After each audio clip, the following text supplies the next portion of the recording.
Boa noite, meus irmãos, sejam todos muito bem-vindos. Você que nos visita pela primeira, segunda vez, é uma alegria imensa poder receber em nossa comunidade de fé. Amém? Meus irmãos, antes de eu chamar as crianças aqui à frente, eu quero dizer que lá atrás, enquanto as crianças vão passando para cá e a Protati, os irmãos podem pegar uma água, um cafezinho, para depois, no momento da pregação, nós nos concentrarmos na palavra de Deus, amém? Mas antes disso, enquanto as crianças vão vindo para cá, aos irmãos que, quem sabe, nesse dia tão especial de Dia dos Pais, não conseguiram comprar um presente, gostariam muito, eu quero fazer algumas indicações aqui. Uma delas é a própria palavra de Deus, nós temos duas disponíveis lá atrás, temos mais alguns livros, e o outro livro que nós indicamos é este daqui, Vem Senhor Jesus, do pastor John Piper. É um livro maravilhoso acerca da segunda vinda de Cristo. Estarão disponíveis lá atrás. Amém? Vamos orar pelos pequeninos. Vocês podem estender as suas mãos aqui à frente. Orar pela Pro também. Amém? Vocês estão bem? Passaram bem a semana? Tudo bem? Voltou às aulas agora, tudo. Então vamos orar por eles, pedir a Deus por esse tempo que eles terão. Senhor Deus, muito obrigado. Muito obrigado pela vida dos pequeninos. Nós sabemos que é dádiva, é presente do Senhor. E tudo que nós mais desejamos, ó Pai, é vê-los crescendo em graça e sabedoria, no temor do Senhor. Sabemos que tudo que nós fazemos aqui, os louvores, a pregação, o ministério infantil, tudo é para contribuir na formação de discípulos. Por isso nós te pedimos por esse tempo. Abençoa a Protati, que ela transmita com fidelidade, com ousadia a tua palavra. Que essa palavra ministrada ao coração deles encontre terreno fértil, que frutifique em toda a vida deles. Assim nós oramos em nome de Cristo Jesus. Amém e amém. Começar o cultinho. Meus irmãos, vamos dar sequência à nossa série de exposições no livro de Gênesis. Aos que nos visitam, saibam que nós aqui na nossa comunidade fazemos séries de exposições bíblicas. O que é isso? Nós pegamos um livro das Escrituras e vamos expondo versículo por versículo. E nós estamos expondo aqui na comunidade o livro de Gênesis. Hoje será a quinta mensagem. E na quinta mensagem nós falaremos sobre dois personagens bastante conhecidos. Vocês já ouviram falar sobre Caim e Abel? Já? Então não tem nada novo, né? Não vamos falar nada novo nessa noite. Meus irmãos, eu já quero convidar você a abrir a sua Bíblia, capítulo de número 4 de Gênesis, permanecer com ela aberta, e na medida, nós não vamos fazer a leitura agora de todo o texto, mas nós vamos passar por ele, vamos acompanhando a exposição.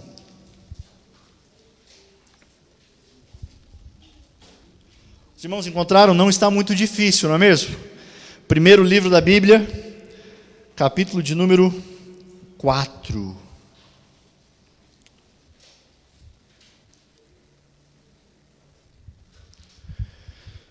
Meus irmãos, em nossa última exposição, nós falamos acerca da queda. Nós falamos acerca da entrada do pecado no mundo. E nós vimos o quanto o pecado afetou toda a existência humana. Vimos também as suas consequências. Vimos o estado de depravação total do homem. Vimos que o relacionamento com o próximo foi rompido, mas em especial a relação do ser humano com Deus também foi rompida. Mas queridos, apesar de todas as consequências negativas do pecado, na semana passada nós vimos que há esperança, não é assim? Logo depois da queda, no capítulo 3 de Gênesis, nós temos ali um anúncio do Evangelho. Deus, em sua infinita misericórdia, providenciou um plano de redenção através de Cristo Jesus. E é Cristo Jesus que veio ao mundo para nos reconciliar com Deus e restaurar aquilo que havia sido perdido na queda. Basicamente, essa é a grande história que nós vemos de Gênesis 3 até o final das Escrituras. Mas acontece que, após a queda, nós vimos que Adão e Eva não deixaram de ser quem Deus o criou. Isso significa que o efeito da queda em todos nós não significa que nós deixamos de ser humanos. Nós permanecemos ainda sendo imagem de Deus. É claro que agora essa imagem, após a queda, não é tão nítida. Ela foi deformada por causa do pecado. Entretanto, ainda somos a imagem de Deus. Mas vocês lembram o que acontece após a queda? Adão e Eva são expulsos do jardim. E agora eles passam a viver a vida diante da realidade do pecado. E é nessa realidade que eles têm os primeiros filhos, Caim e Abel. É exatamente assim que abre o capítulo 4 de Gênesis. Você está comigo? Adão e Eva, se conheceram, e ela teve, o primeiro filho foi Caim, o segundo, Abel. E basicamente que nós vemos Caim e Abel, os primeiros irmãos, e aqui nós já temos um fato muito interessante. Parece que nós temos um anúncio de que as coisas não darão muito certo, parece que virão problemas aqui. Como assim? Você, meu irmão, que já leu o livro de Eclesiastes, nós expomos aqui o livro de Eclesiastes. Você lembra que neste livro há uma palavra que repete inúmeras vezes? Consegue lembrar que palavra é essa? Vaidade. Em algumas traduções vai estar o quê? Ilusão. Mas a pergunta que você está fazendo neste momento é: não, pera, o que isso tem a ver com Abel? Não é mesmo? É que essa palavra vaidade e ilusão que nós encontramos em Eclesiastes, no hebraico, essa palavrinha se chama rebel. E ela vem justamente de Abel. Por quê? O que ela significa? Ela significa sopro, vapor, algo que se vai como uma fumaça. E justamente no andar da história desses irmãos, nós veremos que Abel logo se vai como um vapor. No versículo 2, a parte B, nós somos informados acerca das profissões desses homens. O que está lá? A gente vê que Abel era um pastor de ovelhas. Caim era um agricultor, ele cultivava a terra. E no versículo 3, nós somos informados que havia passado algum tempo. Nós não sabemos quanto tempo se passou. Mas acontece que, depois de passado esse tempo, Caim entregou ao Senhor uma oferta dos frutos da terra. Eu pergunto aos irmãos: o que é isso? Onde que se tem oferta? No culto. Percebam que lá em Gênesis 4, nós estamos vendo Caim cultuando. Mas será que é somente ele quem está cultuando? No versículo 4, nós vemos que o seu irmão Abel também está cultuando ao Senhor. Veja comigo, versículo 4. Abel também trouxe as primeiras crias do seu rebanho com as partes gordas. E é importante sabermos, meus irmãos, que o primeiro conflito entre irmãos, curiosamente, acontece em um contexto de culto. Caim e Abel se aproximam de Deus, ambos reconhecem que devem oferecer algo ao Senhor, e é exatamente o que eles fazem. Alguns dizem que Deus se agradou mais da oferta de Abel por ser um animal, e rejeitou a oferta de Caim por ser cereais. Você já ouviu essa interpretação? Acontece que essa interpretação não se sustenta, até porque mais tarde o Pentateuco vai estabelecer ofertas de cereais e frutos da terra como ofertas legítimas ao Senhor. Então, nós não podemos dizer que Deus rejeitou a oferta de Caim porque não tinha sangue. O texto não diz isso. Por isso, meus irmãos, nós não podemos olhar para o texto de maneira superficial. Nós precisamos mergulhar nele. E para isso, nós precisamos observar a maneira como o escritor descreve as duas ofertas. Você está comigo? Vejam o texto, versículo 4, a parte B. O Senhor olhou com agrado para Abel e a sua oferta. Versículo 5. Mas não para Caim e a oferta desse. A pergunta que eu faço: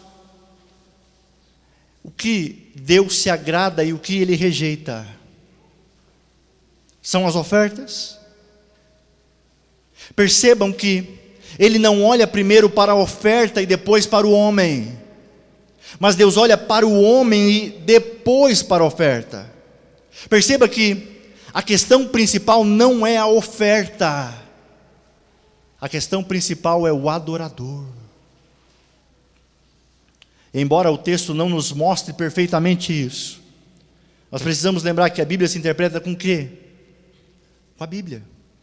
Mais tarde, lá no Novo Testamento, lá no livro de Hebreus capítulo 11, o autor interpreta Gênesis 4 dizendo que pela fé, Abel ofereceu a Deus um sacrifício superior ao de Caim. Ou seja, Abel está cultuando ao Senhor pela fé. Isso significa que a diferença fundamental, principal entre os irmãos, não era simplesmente o que eles ofereceram, cereais ou animais. A diferença deles era espiritual. Abel não ofereceu simplesmente uma coisa melhor, ele ofereceu pela fé.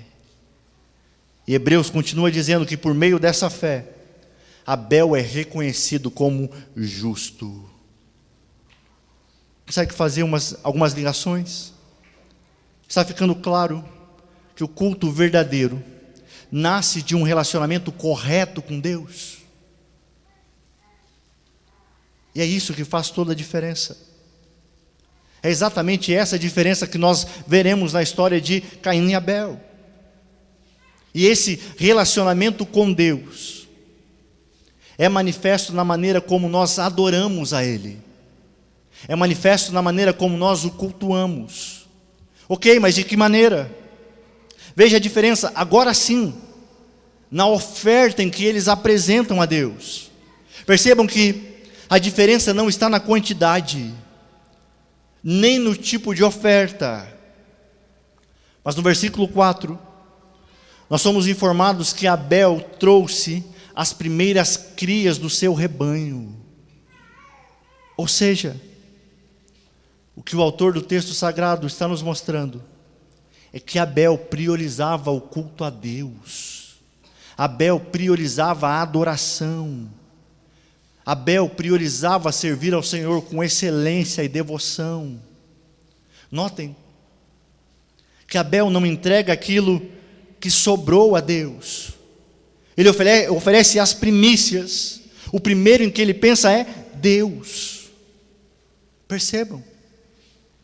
Não esqueçam disso jamais. Deus não aceita a oferta de Abel por ela ser mais cara.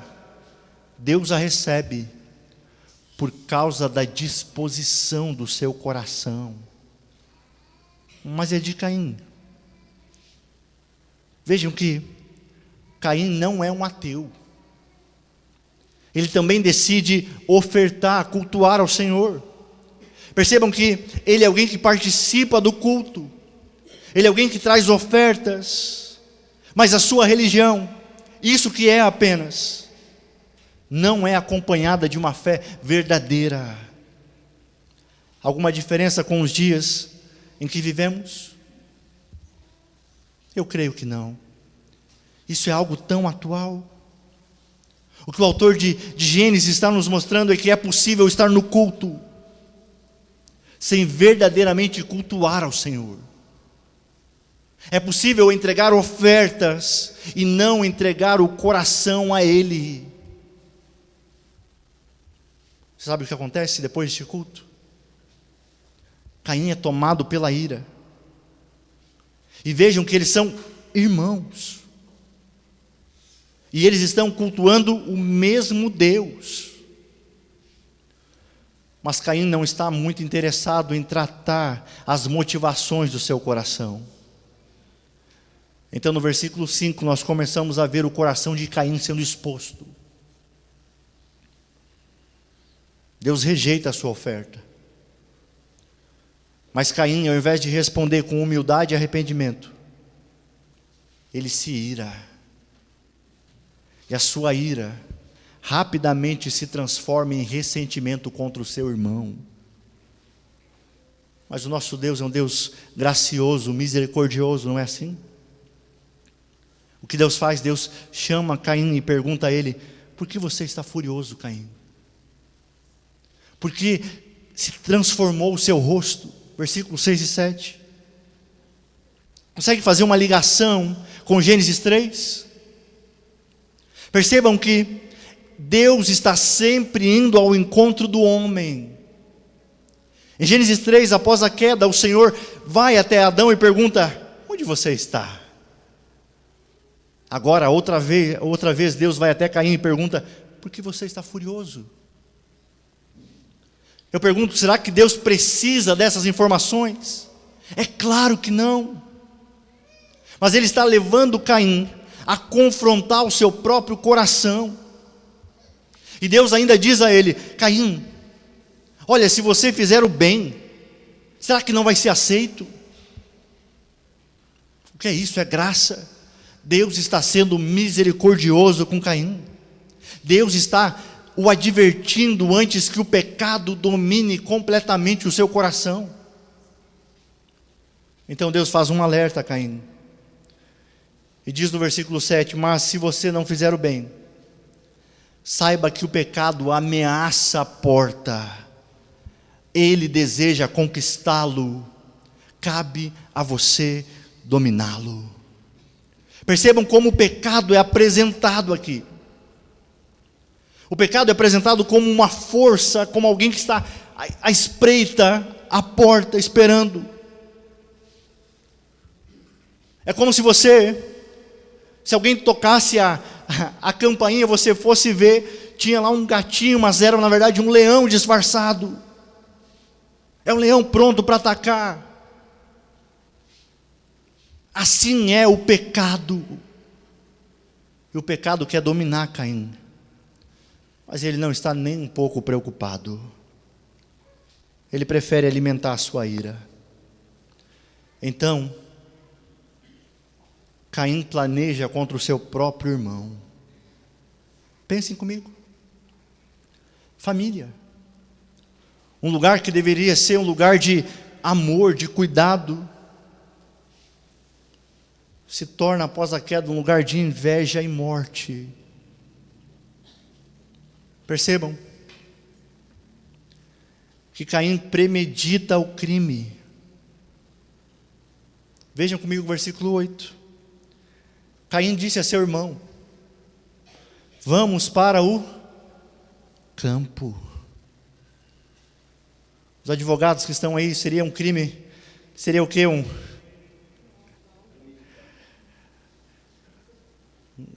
homicídio doloso?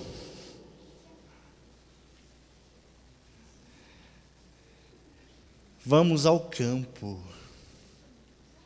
Quando estavam lá, Caim atacou seu irmão Abel e o matou. Conseguiram perceber que o problema de Deus recusar a oferta de Caim nunca foi simplesmente a sua oferta. O problema era o coração de Caim. Ainda assim, Deus outra vez vai até Caim e pergunta: onde está seu irmão? Caim, onde está o seu irmão Abel? Meus irmãos, vejam até que ponto vai o pecado. O resultado da queda trouxe consequências terríveis. Rompeu o relacionamento do homem com Deus, mas também do homem com o próximo. E o pecado dominou tanto o coração de Caim, que ele responde a Deus dizendo: não sei. Por acaso sou eu o responsável por meu irmão?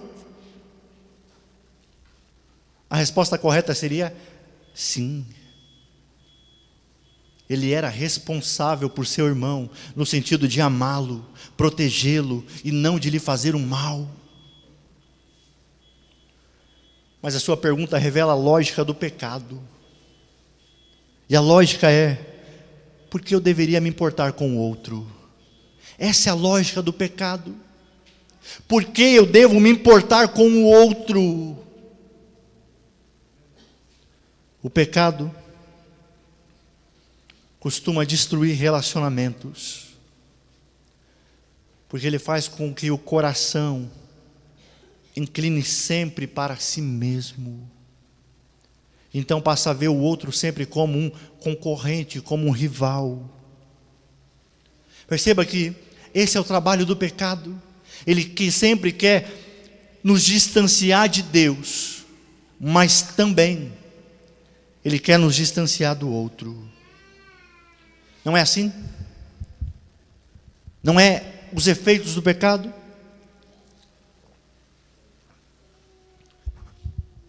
Isso tem sido tão evidente, principalmente na era consumista que vivemos, onde os nossos relacionamentos são vividos como uma espécie de consumo, não é? Nós amamos o outro, estamos com o outro, até quando o outro nos é útil. Nós vivemos em uma era completamente individualista. Afinal, nós estamos somente preocupados em realizar os nossos sonhos. Você pode, tá? Ninguém é contra isso, não. Mas por vezes nós só estamos interessados em correr atrás do que nos interessa. Quer saber de uma coisa? Os outros que se virem. E por vezes nós fazemos igual a Caim. Olhamos para a realidade, olhamos para a necessidade do outro e falamos: por acaso eu sou responsável por ele? Deixa que ele se vire. Meu irmão, minha irmã, se você é um cristão, se o Espírito de Deus habita em você, se você passou pelo novo nascimento, então você é responsável sim. O apóstolo Paulo, escrevendo aos Romanos, diz que nós somos membros uns dos outros. O mesmo apóstolo, escrevendo aos Gálatas, diz que nós devemos levar as cargas uns dos outros. Mas por quê? Por vezes nós não fazemos isso. Porque assim como Caim, o grande problema está no nosso coração. Nós dizemos que não temos tempo para cuidar do outro, quando na verdade dedicamos todo o nosso tempo em prol dos nossos próprios interesses. Caim mata Abel, e Abel se vai como um sopro. Então Deus diz para Caim: o sangue do seu irmão está clamando desde a terra. Percebam que Deus diz que o sangue de Abel está clamando a ele. Vejam que aquilo que Caim imaginava que poderia esconder dos homens, jamais poderia esconder de Deus. Quem sabe Caim pode ter escondido o corpo do seu irmão, mas não poderia esconder o pecado daquele que conhece todas as coisas. E o sangue de Abel estava ali clamando como uma testemunha contra Caim. E Deus está mostrando que a injustiça cometida contra Abel não havia passado despercebida aos seus olhos. Isso nos mostra algo muito importante sobre o caráter de Deus. Isso nos mostra que Deus não é indiferente ao pecado, que Deus não é indiferente à injustiça. Nós podemos não perceber determinadas coisas, podemos não saber o que acontece no coração das pessoas, não tem como. E nós podemos até mesmo olhar para determinadas situações e pensar que ninguém está vendo, mas Deus vê. O pecado pode ser escondido dos homens, mas jamais será escondido de Deus. Então Deus anuncia juízo sobre Caim. No versículo 11, o Senhor diz: agora, amaldiçoado é você pela terra, que abriu a boca para receber da sua mão o sangue de seu irmão. Quando você cultivar a terra, esta não lhe dará mais da sua força. Você será um fugitivo errante pelo mundo. Pensa. Só agora Caim percebe a gravidade do que está acontecendo. E ele diz no versículo 13: o meu castigo é maior do que eu posso suportar.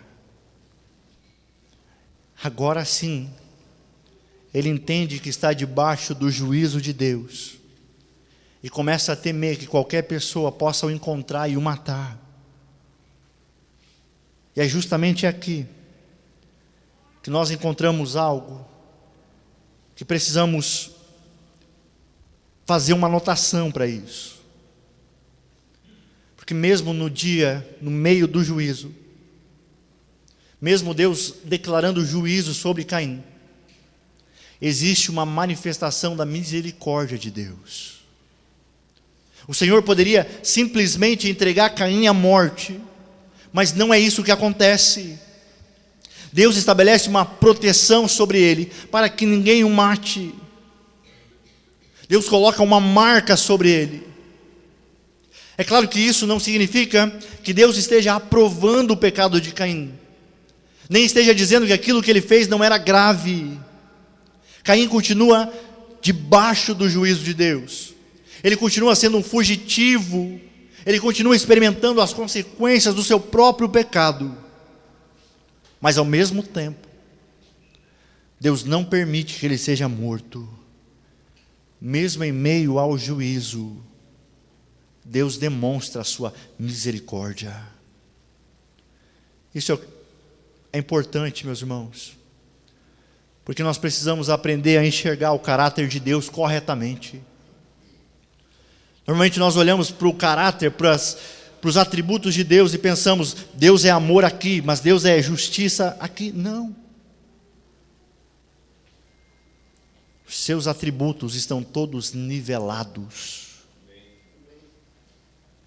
Deus não é apenas misericordioso, como se a sua santidade e justiça não importassem, mas Ele também é um Deus que julga.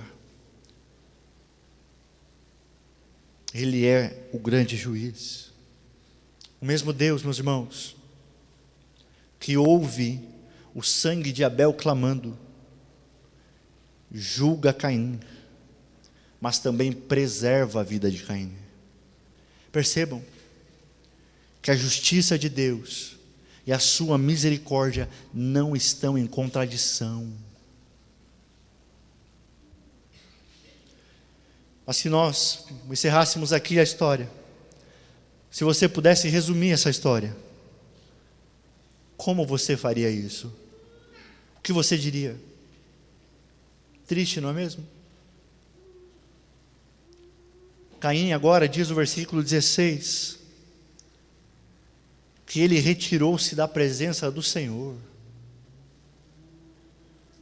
E agora ele vai para uma terra longe, terminar o resto dos seus dias. É justamente o que o pecado faz. Ele sempre nos leva longe de Deus. É triste demais isso. Mas toda essa história, nós vemos que começou com 2 homens cultuando a Deus. Você já havia percebido isso? Na sua leitura você já havia se atentado a esse detalhe? O que eu quero dizer com isso? É que Gênesis 4 não está apenas nos ensinando alguma coisa sobre a vida de Caim e Abel. Gênesis 4 está nos levando a pensarmos seriamente sobre como nós nos aproximamos de Deus. Embora nós olhamos para Gênesis 4 e dizemos, não, está tão longe. Não. Esse texto faz com que a gente olhe para dentro de nós e nos pergunte como que eu estou cultuando ao Senhor. A tradição reformada,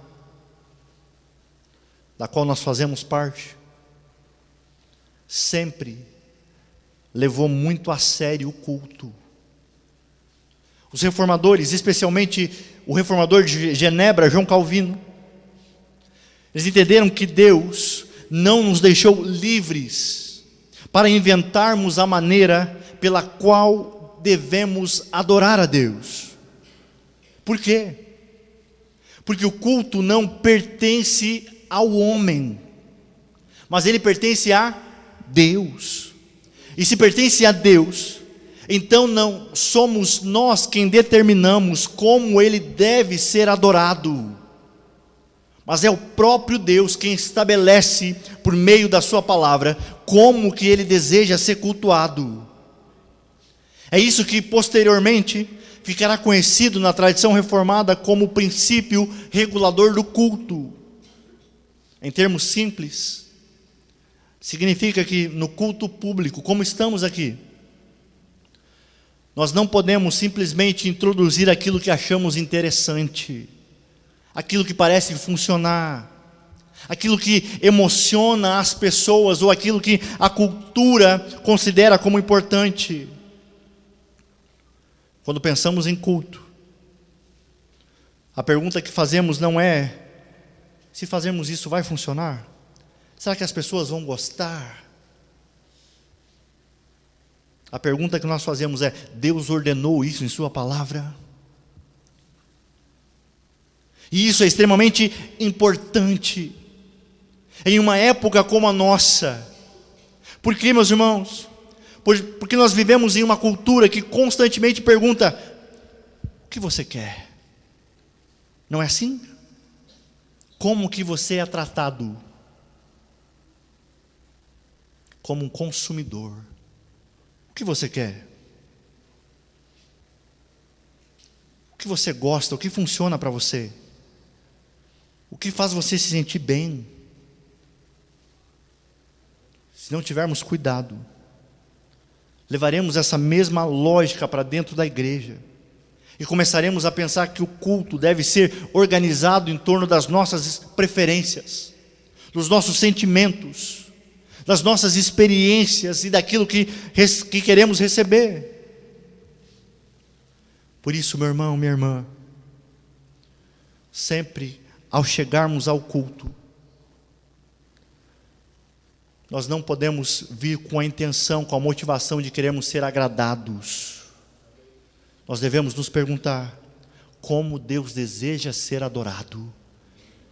É assim que eu quero adorar nessa noite. Isso muda completamente a maneira como nós pensamos sobre o culto. E desculpa lhe desapontar, mas nós não estamos aqui para criar uma experiência religiosa que agrade ao consumidor. Eu sei, há cheio de igrejas, há inúmeras igrejas cheias disso. Mas nós estamos aqui para nos colocar diante do Deus vivo e verdadeiro, ouvir a sua palavra, responder aquilo que Ele fez por nós e oferecer a Ele a adoração que Ele requer de nós. É exatamente por isso que Gênesis 4 é tão importante.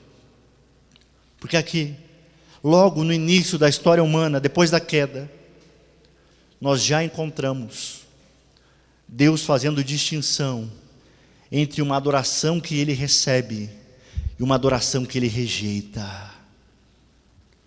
Nós não podemos adorá-lo de qualquer jeito. Vocês lembram de Nadab e Abiú? Produziram fogo estranho. E Deus não gostou e acabou com eles. Que o Senhor nos livre de produzirmos fogo estranho, de fazermos aquilo que Ele não pediu para fazermos, de adorarmos de uma maneira diferente da qual Ele ordenou.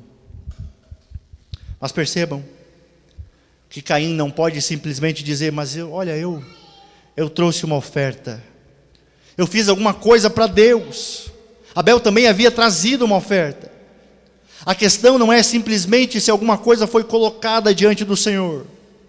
A questão é se aquilo que foi oferecido estava de acordo com o que Deus queria.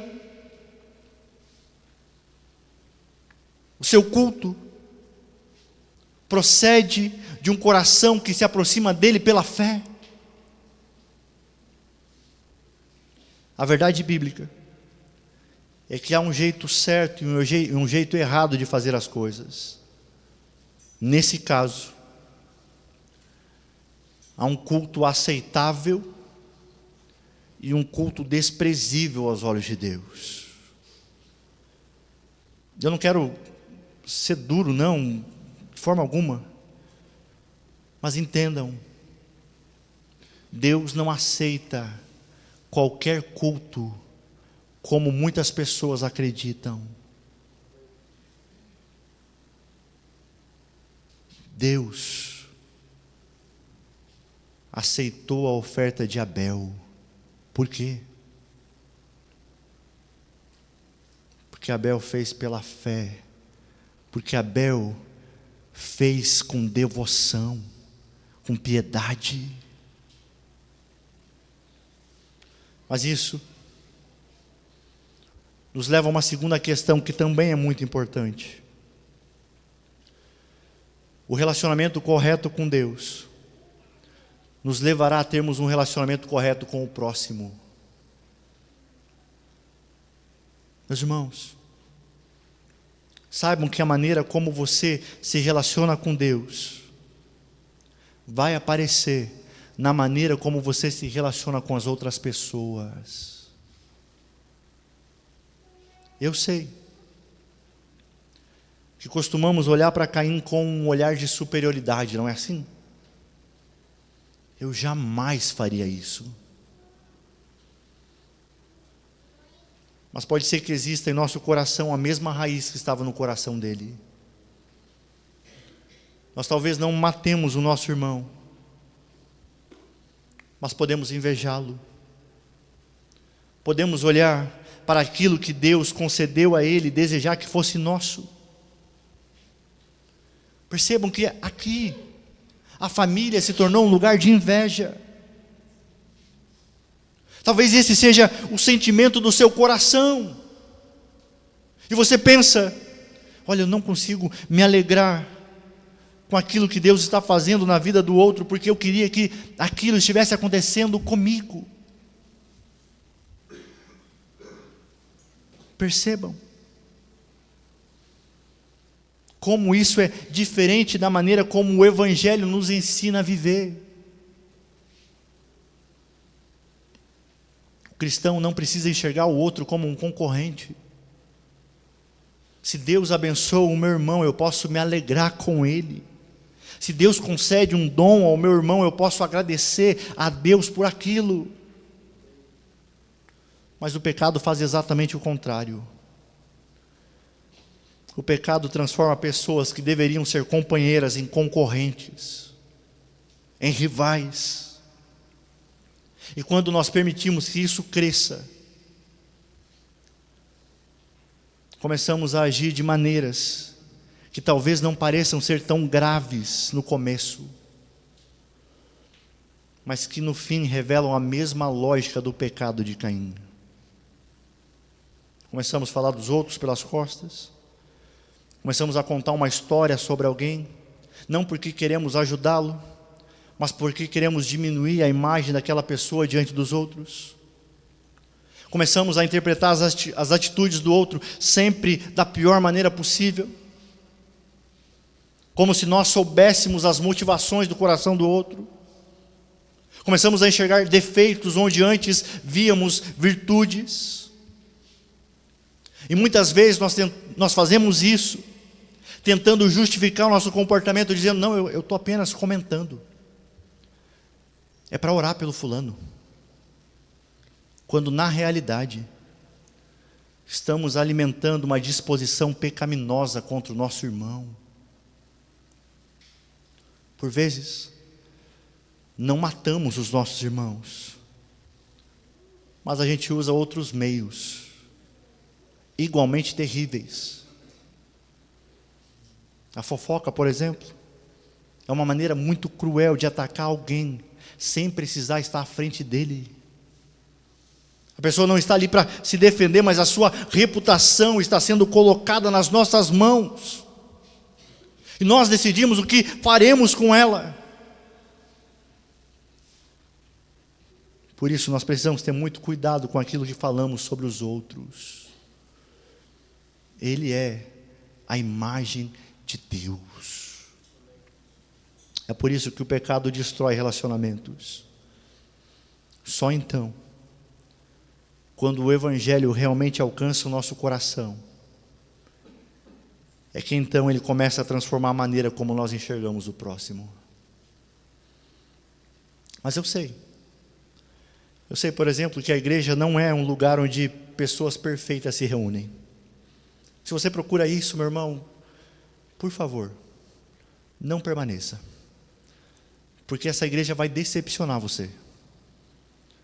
Aqui é cheio de pecadores, nenhum perfeito. É uma comunidade de pecadores, mas alcançados pela graça, que estão sendo ensinados dia após dia a amar a Cristo e uns aos outros. Por isso a realidade da vida local, da comunidade local, dos relacionamentos, é que se você se envolver com a sua comunidade, com a sua igreja, haverá momentos em que vamos nos ferir. Haverá momentos em que alguém vai nos decepcionar. Haverá momentos em que nós vamos discordar uns dos outros.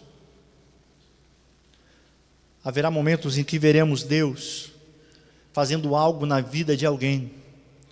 E nós vamos precisar lutar contra o nosso próprio coração, contra a inveja que surge dentro de nós. Mas a pergunta é: o que faremos quando isso acontecer? Caim recebeu a oportunidade de olhar para o próprio coração, mas ele não tratou o seu coração. Ele preferiu alimentar a sua ira. E aquilo que começou dentro dele acabou destruindo o seu relacionamento com o seu próprio irmão. Meus irmãos, essa é uma advertência muito séria para nós, porque existem pecados que começam pequenos aos nossos olhos, mas que não permanecerão pequenos se eles continuarem sendo alimentados. Por isso, nós precisamos aprender a tratar o pecado enquanto ele ainda está no coração. Precisamos levar diante de Deus aquilo que sentimos. Nós precisamos reconhecer a nossa inveja. Nós precisamos confessar os nossos ressentimentos. Nós precisamos pedir perdão uns aos outros quando pecamos. E nós precisamos procurar reconciliação quando ferirmos alguém. O apóstolo João, no texto que lemos no começo, ele diz que é homicida aquele que não ama o seu irmão. Percebam, leiam depois essa carta, que vocês verão como João conecta as duas coisas: amor a Deus e amor aos irmãos. Nós não podemos separar aquilo que Deus uniu, porque a verdadeira adoração vai produzir amor também pelo outro. Meu irmão, minha irmã, talvez você não se dê conta, mas o seu coração pode estar longe de Deus. Pode ser que você seja um mero religioso que cumpre todas as obrigações religiosas, certinho. O que nós estamos aprendendo com Caim e Abel é que nós podemos estar presentes no culto, nós podemos cantar os louvores que cantamos, nós podemos levar os nossos filhos para o cultinho infantil e eles crescerem ouvindo a palavra de Deus, e ainda assim carregar dentro de nós sentimentos que revelam que o nosso coração não está verdadeiramente rendido a Deus. É por isso que nós precisamos perguntar, não apenas se estamos cultuando corretamente, mas o seu culto, meu irmão, tem produzido mais amor a Deus e também ao próximo? Afinal, a verdadeira adoração não termina quando o culto termina. Ela vai aparecer na maneira como nós tratamos aqueles que Deus colocou ao nosso redor. Você quer saber se você tem avançado?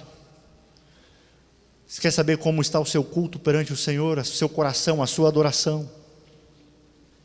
Ao sair daqui, observe como você trata o seu cônjuge, como você lida com os seus colegas de trabalho, num ambiente hostil, cheio de inveja, como você trata os filhos, os irmãos da sua comunidade de fé. Meu irmão, minha irmã, que esse seja um momento para você pedir ao Espírito de Deus sondar o seu coração. Há coisas que precisam ser deixadas de lado. Na adoração, você está parecendo mais com quem? Com Abel? Ou com Caim? Como você está apresentando o seu coração diante dele? O que você tem a oferecer? Eu não estou falando aqui de recursos financeiros, não é isso. Eu estou falando de integridade, de totalidade. O que você tem a oferecer? Partes da sua vida? Ou toda a sua vida a Ele é uma vida de adoração? Tudo. Abraham Kuyper dizia que não há 1 centímetro sequer em toda a existência que Cristo não possa clamar e dizer: é meu. Sabe o que é isso? Você pode por vezes querer viver de maneira independente de Deus. Pode. Exatamente como Caim viveu. Mas saiba de uma coisa: a única maneira de você viver completamente para Deus é ser rendido a Ele. Você precisa colocar todo o seu coração, toda a disposição da sua vida perante Ele, render realmente a Ele. Não é Cristo governa alguma área, Cristo deve governar toda a sua vida. Toda. Há áreas da sua vida que precisam ser mudadas. Que esse seja um tempo seu com Deus. Que você nesse momento feche seus olhos. Deixe o Espírito de Deus sondar o seu coração. Senhor, o que precisa ser mudado na minha vida? Como que eu tenho visto o outro? Há fagulhas de inveja? maledicências? Será que, não, isso não tem, mas será que você não está vivendo muito para si mesmo? Sabe que eu não tenho mais tempo para os meus irmãos. Eu não tenho mais tempo para nada.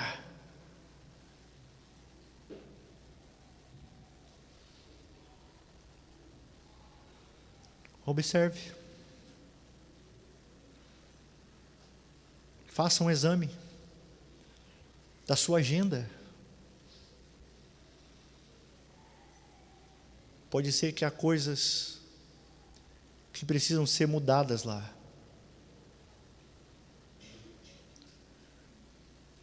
Coloque um momento, um dia da semana, 2, um horário.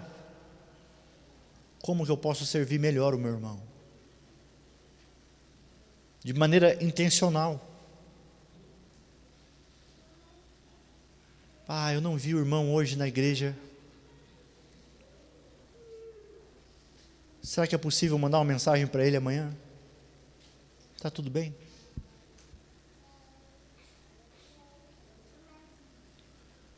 Nós precisamos deixar de pensar demais em nós.